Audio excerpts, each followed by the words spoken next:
Our featured speaker tonight is Shawn Carney. Shawn is the author and co-founder president of 40 Days for Life. He began as a volunteer in the pro-life movement while still in college. During this time, he helped to lead the first ever local 40 Days for Life campaign. After graduating from college, Shawn was asked to first serve as the executive director of the Coalition for Life, a local pro-life organization in Texas made up of more than 60 churches. From its beginning, Shawn has been instrumental in growing 40 Days for Life nationally and internationally. Please won't you help me give a warm Bridgehaven welcome to Shawn Carney.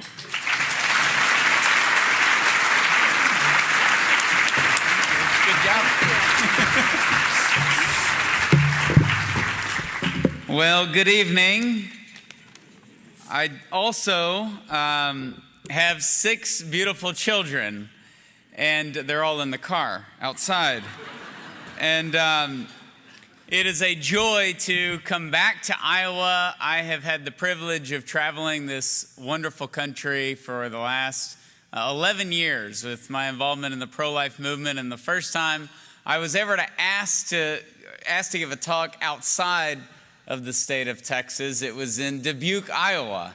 And of course, all the important things going on with our movement and all of the prayers and the support that is pouring out in our country to end abortion over the last 10 years. And my first question was about Field of Dreams with Kevin Costner, which they took me to. And I got a t-shirt, which I still have today.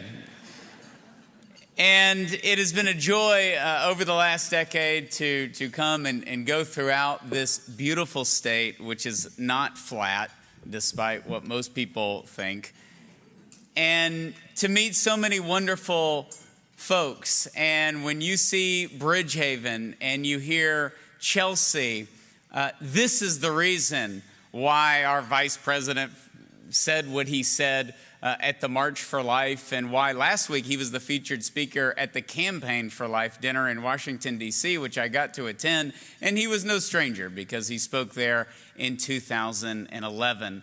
And there's a lot of truth to not just what he is saying, but to the reality of what is going on in our nation because of rooms like this, in places like Iowa, and people like yourselves who could be doing so many other things on a Monday night with your time. And yet you are here to help women and to help save lives from abortion. And that is a trend that we're seeing not just in Iowa working, but across this great nation working. And I encourage you, do not take for granted what you have in Bridgehaven, because it is very special.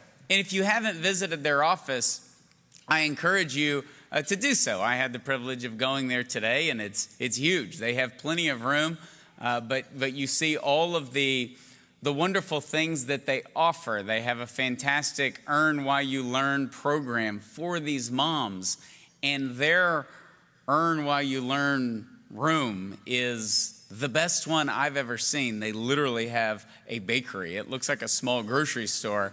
And then you see all the clothes and all the formula and all the diapers, and that resonates with me because we have a lot of diapers and a lot of baby clothes in every room of my house. And it's such a joy to see them offering that to moms. And that's why pregnancy resource centers like Bridgehaven outnumber abortion providers 5-1 in the United States of America.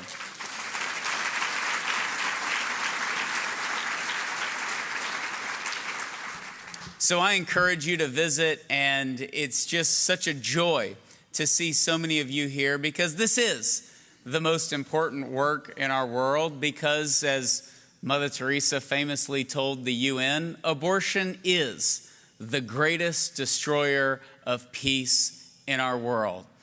And it is worthy of our time, it's worthy of our financial support, but it's worthy of our prayers.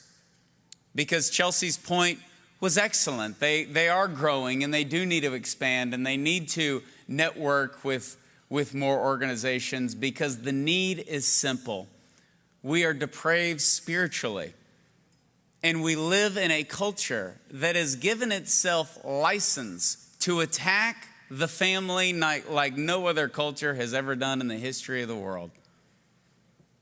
And that attack is real in the form of abortion, in the form of attacking the sanctity and dignity of marriage. And the answer to that, what our world is starving for, is the simplicity and the freedom that comes from the love of God. And that is exactly what those women find every single time they walk through Bridgehaven's doors. And thank God through your prayers and volunteer hours, you have made this beautiful facility a reality. And we've heard from many different angles of how it's helped and how you have helped, from changing light bulbs to donating to getting what is the best thing in Cedar Rapids, which is a brand new ultrasound machine. That is something that will save more lives, not just this year, but in years to come. Because as I had the privilege of meeting many of the staff and board today and walking around the center and visiting, this is great. Tonight's gala is fantastic because just your presence is a support to them, because what they do every single day is hard. They are on the epitome of the front lines battling this mentality of despair, that the only option is a 15-minute surgery that costs $400 to $500 that will end the life of your baby. Abortion is sold on despair, and nobody grows up wanting one. And nobody grows up wanting to work in the abortion industry. And so your work is so important and so crucial because you're offering truth and love in those moments of despair. But it's not easy. And the mentality that Chelsea and all the volunteers and her staff face every single day and are combating every single day is not one that's reported in the media. But I did see a news story that really speaks to why you're here tonight and why I'm here tonight. It was a story out of Sarasota, Florida, about a young couple, a married couple. They wanted children, and they went in and found out that the wife was pregnant and she was having a baby, and there was not just one baby in the ultrasound, there were two babies. They were having twins, and they were ecstatic. They went through that frenzy that every couple goes through where they're, painting a nursery and they're rearranging rooms and they're getting a crib, and everything is just sort of like this joyful chaos. We do this every 18 months at my house. I actually think we do it every 18 months in my house. I have an 11-year-old to 6 months, and my two oldest, Bridget and Bailey, are Irish twins. They're 11 months apart.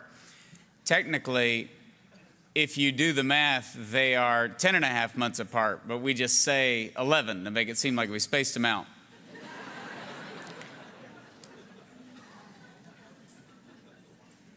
And it's exciting. And my in-laws and my parents, they're always like, there's nothing like, it's fun having a baby. Like it's like going on a merry-go-round, which in some ways it is. But they're like, it's really great anticipating another grandbaby. And I've brought that up to my wife. Like, imagine when we have all these grandkids, and she's just like, we're getting through this weekend. We're not having grandchildren right now. She's from German descent, and I'm from Irish descent. So I'm like, isn't this just great? And she's like, here's your list. So go to the store. This is the beautiful gift of marriage that we got to protect. And this couple was no different. They were ecstatic and made all the arrangements and were ready to welcome home their beautiful twins. All until they had tests run and found out that one of the babies had Down syndrome. So they opted for a selective abortion to abort the baby with Down syndrome. And the doctor aborted the wrong baby. And so they went in again and had the baby with Down syndrome aborted a final time, a baby girl. And that young couple who was conditionally open to life then had to go home and walk into 2 empty nurseries and stare at 2 empty cribs that reflect our all too often empty attitude towards children. It is no wonder that our Lord, on the worst day earth has ever seen, a day when he's covered in blood and sweat and tears, looks at us and says, "Do not weep for me. Weep for yourselves and for your children." The doctor in this situation became very depressed over what had happened, so much so that he entered a mental institution. And in the only interview he ever gave when he got out of the mental institution, he blamed the botched abortion on faulty ultrasound technology, the very thing Bridgehaven uses to save life in the womb. 93% of the moms who see their baby on an ultrasound choose life. And yet this is the technology that he blamed for this incident. But the reporter, to her credit, asked him, "But why, after doing thousands of abortions throughout your career, you felt guilty for this abortion?" And his answer speaks to why we're here tonight and why we need to support Bridgehaven and why our country and our culture needs us to focus on this issue. He said the reason that he felt guilty was because he knew that he had taken the life of a baby who was wanted. Therein lies the dangerous mentality that is required to justify abortion. That if we want the baby, it is a joy and a blessing. And that if we don't want the baby, it is a mere choice. And our will is the difference. That is a very dangerous mentality, and it is one that requires us not to get mad and throw our hands up in the air, but to focus on hearts and minds and souls. And that is exactly what Bridgehaven is doing. Now, I never imagined that I would be in Iowa giving a pro-life talk. I was raised in Tyler, Texas, by parents who took the movie Field of Dreams very seriously, as I spoke of earlier. And I went to a small Catholic school in Tyler, Texas. When you go to a Catholic school in Tyler, Texas, about 92% of the students are Southern Baptists.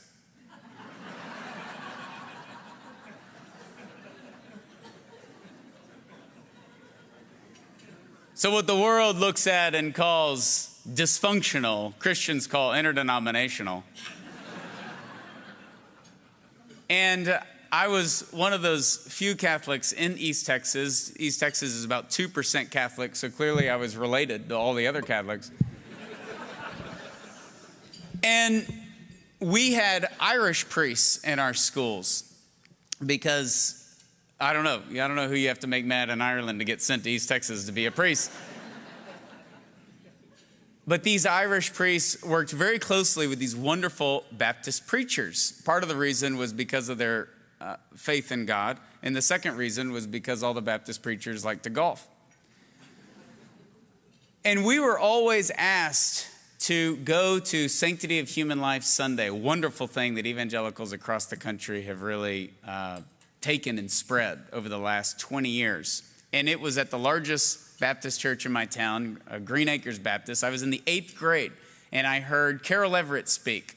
And Carol had run 5 abortion facilities throughout the Dallas-Fort Worth area before her conversion in the early 1990s. And I remember just being struck by this woman who who did abortions and sold abortions and was trying to have this preacher on the street arrested and thrown off of her property, but he just kind of kept coming back, and then they became friends, and then she converted.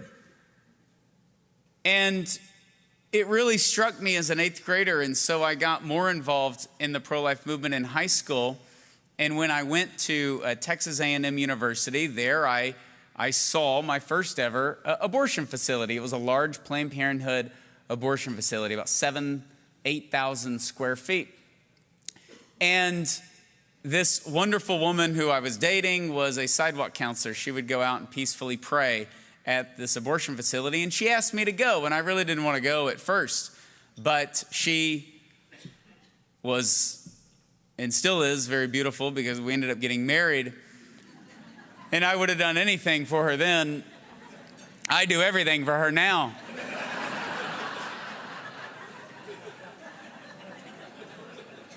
So I went.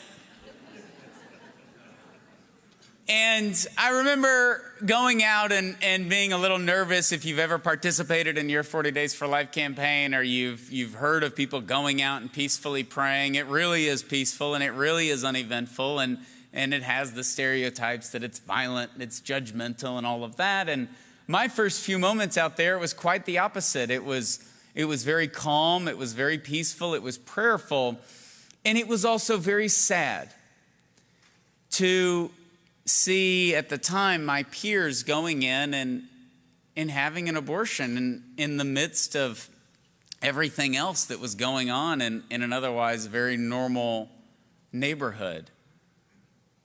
And I got very convicted as my heart broke for these young moms going in, often with very distant boyfriends, if they were even there. They were in and out. And I just got more convicted, and so I became a sidewalk counselor, started volunteering for a local pro-life organization called the Coalition for Life, and I was on my way to law school, and that organization asked me to serve as the director, and it was a door that I never knocked on, and so I thought, God must be doing this, and he protected me from becoming a lawyer, and and now we only work with like 200 lawyers, and wonderful ones. And it was such a joy to run that local pro-life organization for 6 years. And in the midst of that, we saw our local abortion numbers going up. And so we just decided to pray to see what it was our response was supposed to be. It was a college town, and abortions were going up. And from that prayer, 40 days just came to us for obvious reasons, how God uses that time period throughout Scripture, not only to bring his own people back, but to cause transformation in the world. And so we decided to do 40 days of prayer and fasting, 40 days of community outreach, and 40 days of a nonstop peaceful vigil outside of our local Planned Parenthood abortion facility. That was the first ever 40 Days for Life campaign. It happened in the fall of 2004, and it helped drop our local abortion numbers by 28%. But we never imagined 40 Days for Life would ever go outside of our community or the state of Texas. But then a group in Seattle called us, and then Green Bay, Wisconsin, and then Charlotte, North Carolina. So in the fall of 2007, we decided to launch 40 Days for Life as a nationally coordinated effort, hoping and praying that there would be 20 to 25 cities that would participate.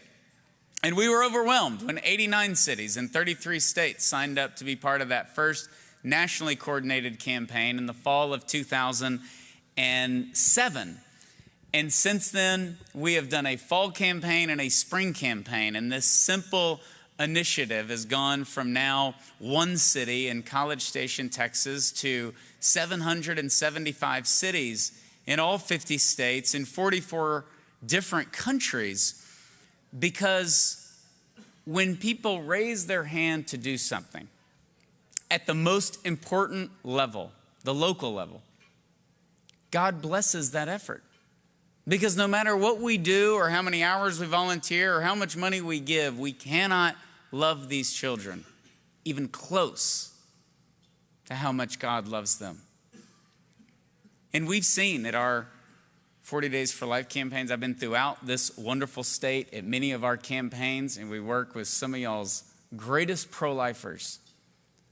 And we've seen God use this effort to help save 13,315 babies that we know of. We've seen 86 abortion facilities close their doors and go out of business following one or more 40 Days for Life campaigns.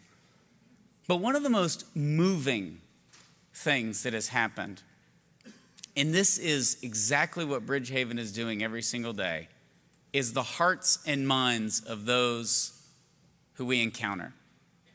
And for us, this is shown with the abortion facility workers. This struck me a lot when I got a call from Storm Lake, Iowa, and definitely had to look it up on a map.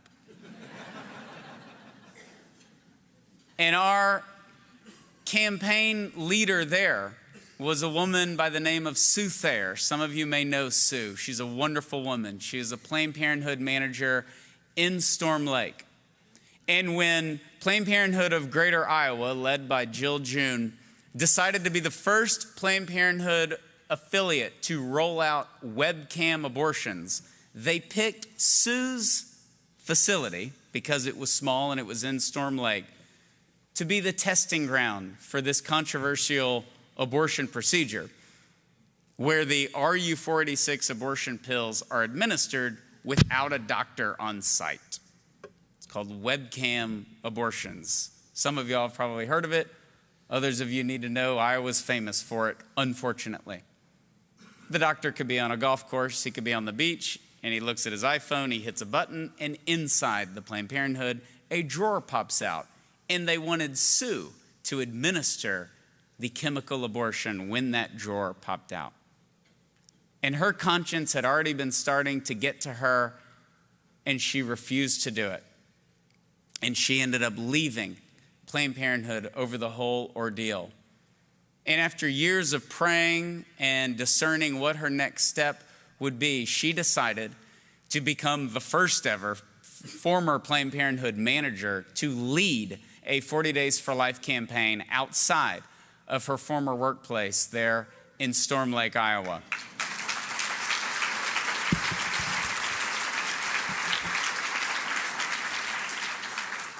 After leading many campaigns led by their former manager and losing additional staff, they decided that they could no longer keep that business open, and Jill June closed that facility, that Planned Parenthood in Storm Lake. And Sue has represented you well as Iowans, going to other states, testifying on the dangers of webcam abortions. Planned Parenthood brags about this abortion procedure, saying that they got the idea from watching CSI. And you get ideas like that from television because you have to be completely disconnected from reality, and you have to be completely disconnected from the human heart and the human soul.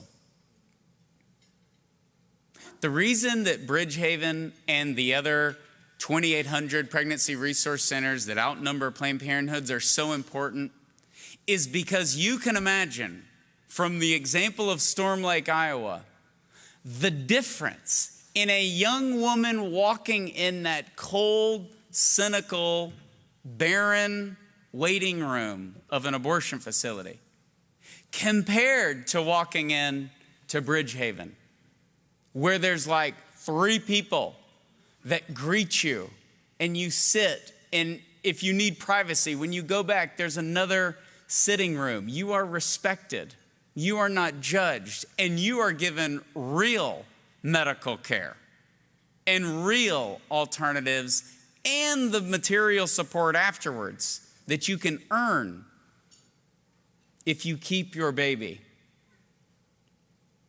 That kind of help can only be possible if you operate with the standard of the gospel. If you hold yourself to a level that, yes, we are going to present the truth, but more importantly, we are going to present that truth in love.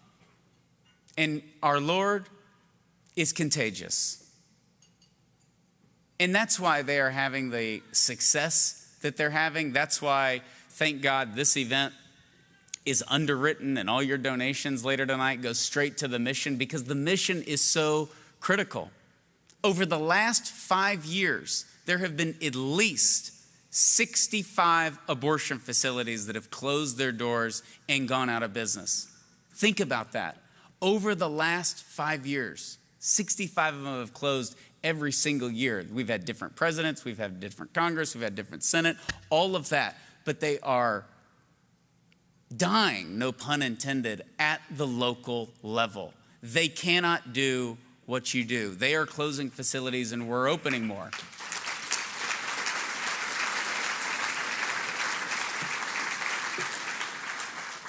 And that is because of you and your willingness to support them financially, but your willingness also to volunteer and to grow these efforts so that they can reach more women.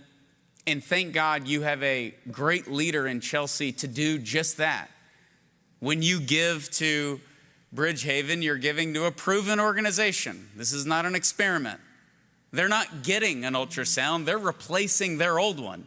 There's a lot of pregnancy centers that go through a decade just trying to get an ultrasound machine. It is a tremendous blessing to be able to not just have one, but to have a good one that's paid for. So there's a lot to celebrate tonight. There's a lot to be proud of. And I encourage you in a moment when we have time to give, that you give generously. You'll have two opportunities to give tonight. You'll have a one-time gift and also a monthly gift. And I encourage you, if you're a monthly donor, the success that you've heard about and all of the wonderful things that are happening are a result of your consistent giving. Because monthly donations, whether it's $10 a month or $50 a month, they allow Chelsea and the board of directors to focus on the mission throughout the rest of the year and not fundraising. And so thank you. And if you're not currently a monthly donor, tonight's the night to obviously consider becoming one, because if you don't tonight, you're going to leave and get busy with our jobs and our kids and everything else, then you're not going to do it another time of the year. And so give generously. And for one-time gifts, stretch yourself. There's no pressure here. They don't lock the doors. You know what you can give. But when you get, I don't think you lock the doors. We never got to that part.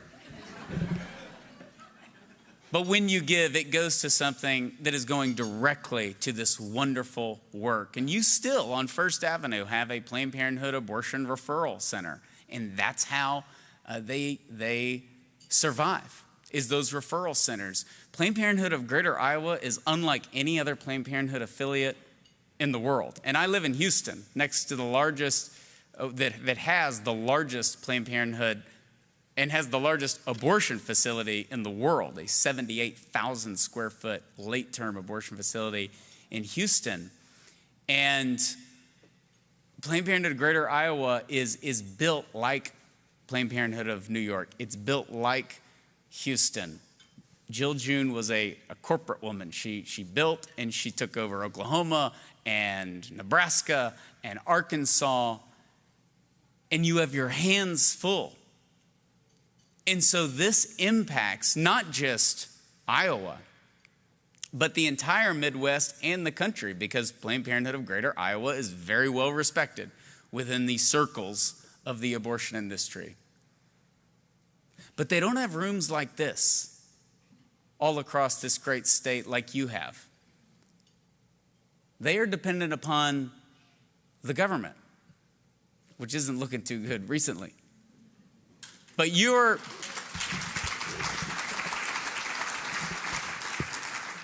no matter who's elected, Bridgehaven has you.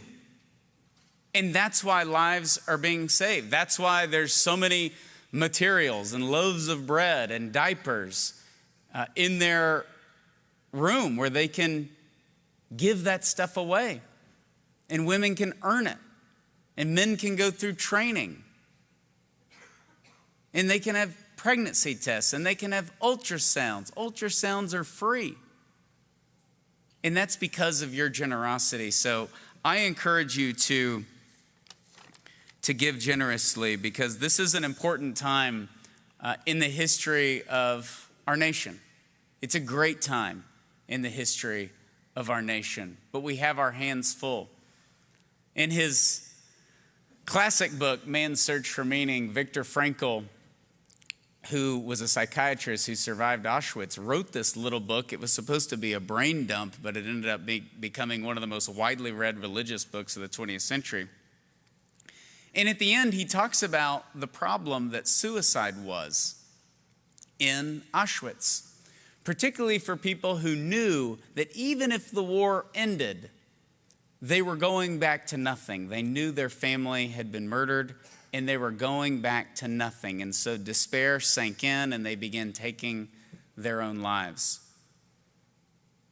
And he says that the difference between those people who knew they were going back to nothing and took their own life, and those people who knew they were going back to nothing and decided to continue on and have hope, the difference, he says, is because one group knew that they had a burden in history that only they could bear, and that God would not abandon them with their burden.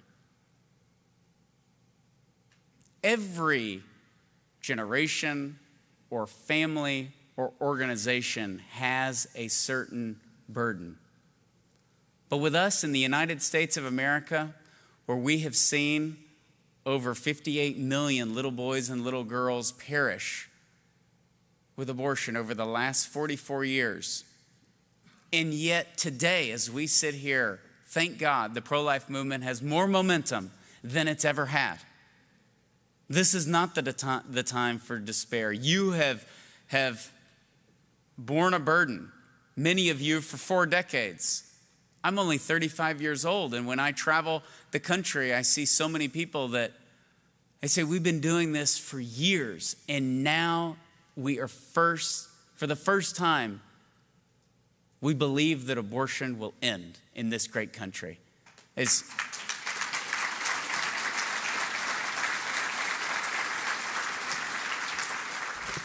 As G.K. Chesterton famously said, it is only 10 minutes after all hope seems lost that hope first begins to dawn. And we are seeing that hope, not just in Iowa, but across the Midwest and across America. And when abortion ends, the world will follow. They look to us for the solution to this crisis overseas. And so what you do at the local level is so important. And so I encourage you to give and to give generously, because this is a unique opportunity where your money, thanks to this event being underwritten, goes directly to serving these moms, to serving these dads, and to serving these children who are often so close to becoming a statistic.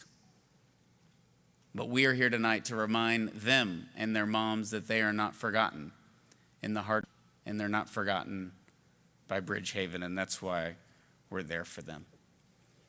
So at the center of each table, I would just ask one person to take out that large envelope that is at the center of each table. And in the envelope, you will see the pledge cards. And on the pledge cards, you'll see that there are 2 opportunities to give. And I encourage you to do both, to give a one-time gift here tonight. All of your donations are tax deductible. And also to give a monthly donation. And I wanted to mention too, the monthly donors, this is your night. If you would like to go up, if you'd like to renew, please renew. If you'd like to go up $5, $10, $25 a month, you can do that. All the automatic monthly donations are drafted on the 5th of every month. So your monthly donations, if you want to give by a credit or debit card, they'll be drafted next month. And on the one-time gifts, you see the different options. Some of you may be able to write a check for $20,000 or $10,000 or $500 or $50, whatever your number is. I know often we come to events like this and we have a preconceived number. Set that number aside and let's fill out our one-time gifts and monthly gifts at the top, and then all of your information. And I want to thank everybody for remaining quiet and seated as people pray about their donations and fill out their cards. And at this time, we'll have prayerful silence as everyone fills out their gifts and their pledges to Bridgehaven. This opportunity just to say thank y'all for inviting me back to Iowa. It has been such a joy. It always feels a lot like Texas because people are normal. And it was just so wonderful spending the day with Chelsea and the board, and do not take for granted what you have here. It is very, very special. So I'd like to meet as many of y'all as I can. They do have copies of the 40 Days for Life book out there, which I do write a couple of chapters on Sue Thayer and her story, and a few more about Iowa. Those are $10. If you want to meet me, you can. And thank you for having me. God bless you, and keep up the great work.